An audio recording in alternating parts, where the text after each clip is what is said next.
அன்பிற்குரியவர்களே, சஹாபாக்களுடைய வாழ்க்கையை பார்க்கிறோம். அவர்களுக்கு உணவுக்கு பஞ்சம் இருந்துச்சு, ஆனா மகிழ்ச்சிக்கு பஞ்சம் இல்லை. குறைந்த செல்வம் நிறைந்த வாழ்க்கையை வாழ்ந்தாங்க.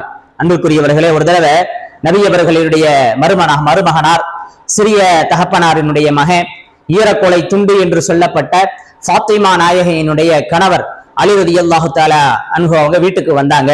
வீட்டுக்கு வந்து தங்களுடைய மனைவி ஃபாத்திமாட்ட கேட்டாங்க, சாப்பிடுவதற்கு ஏதாவது இருக்கிறதா, தானியங்கள் ஏதும் வீட்டில் இருக்கிறதான்னு கேட்கிறாங்க. தேடி பார்த்துட்டு ஒண்ணுமே இல்லைன்னு சொல்லி ஃபாத்திமா நாயகி சொல்றாங்க. அப்ப அலி ரலியல்லாஹு தஆலா அன்ஹு அவங்க தங்களுடைய மேலாடையை அணிந்து கொண்டு வேகமா வர்றாங்க. கடுமையான குளிர்காலம். அப்படிப்பட்ட அந்த சூழ்நிலையில ஒரு யூதனுடைய தோட்டத்துக்கு போறாங்க. அவன்கிட்ட போய் என்ன செய்யறாங்கன்னா, வேற ஏதும் இருக்கிறதான்னு கேட்கிறாங்க. அவனும் மரங்களுக்கு நீர் பாய்ச்சக்கூடிய வேலையை தர்றான், வாளியையும் கையில கொடுக்கறான். ஒரு வாளிக்கு ஒரு பேரித்தம்பலம் தர்றேன்னு சொல்றான். அலி ரலியல்லாஹு தஆலா அன்ஹு அவங்களும் அந்த வாளியில தண்ணீரை இறைத்து ஊற்றி வாய்க்கால்ல ஊற்றி நீர் பாய்ச்சறாங்க. கைகள் எல்லாம் சிவந்து போச்சு. அவன் சில பேரித்தம்பலங்களை கொடுத்தான், அதை வாங்கிட்டு வர்றாங்க.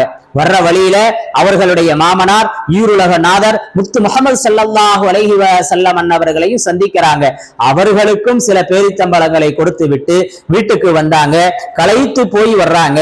கூலியாக கிடைத்த அந்த பேரித்தம்பலங்களை எடுத்துக்கொண்டு வழியில ரசூலையும் சந்தித்து விட்டு வந்த அவர்கள் தங்களுடைய மனைவியோடு அமர்ந்து அந்த பேரித்தம்பலங்களை சாப்பிட்டு மகிழ்ச்சியாக இருந்தார்கள்னு வரலாற்றுல பார்க்கலாம். அன்பிற்குரியவர்களே, எந்த ஒரு பொருளாதாரமும் இல்லை, ஆனால் அவர்களுடைய இல்லங்களில் மகிழ்ச்சி தாண்டவம் ஆடியது. செல்வ நிலையில் வாழ்ந்த காரூன், ஹாமான் போன்ற தீயவர்களினுடைய நிலை என்ன ஆச்சு? பிலால், அம்மார் ரலியல்லாஹு தஆலா அன்ஹு, சல்மானே ஃபாரிசி ரலியல்லாஹு தஆலா அன்ஹு அவர்களினுடைய முடிவுகள் எப்படி இருந்தது என்பதை கொஞ்சம் நாம் யோசிக்க வேண்டும். ஆக உலகத்தினுடைய உண்மை விலை என்ன, உலகத்தின் உண்மை நிலை என்ன என்பதை நாம விளங்கிக்கிறோம். எனவே சோதனைகளின் போது பொறுமையை கையாள வேண்டும். சோதனைகள் எல்லாமே அல்லாஹ் நமக்கு கொடுக்கின்ற பயிற்சி. எனவே அந்த பயிற்சி குறிப்பிட்ட நாட்களிலே, குறிப்பிட்ட மாதங்களிலேயே முடிஞ்சிரும். பயிற்சி காலத்துல நாம பொறுமையா இருந்தோம்னு சொன்னா நமக்கு நற்செய்தி இருக்கிறது, வெற்றி கோப்பை இருக்கிறது.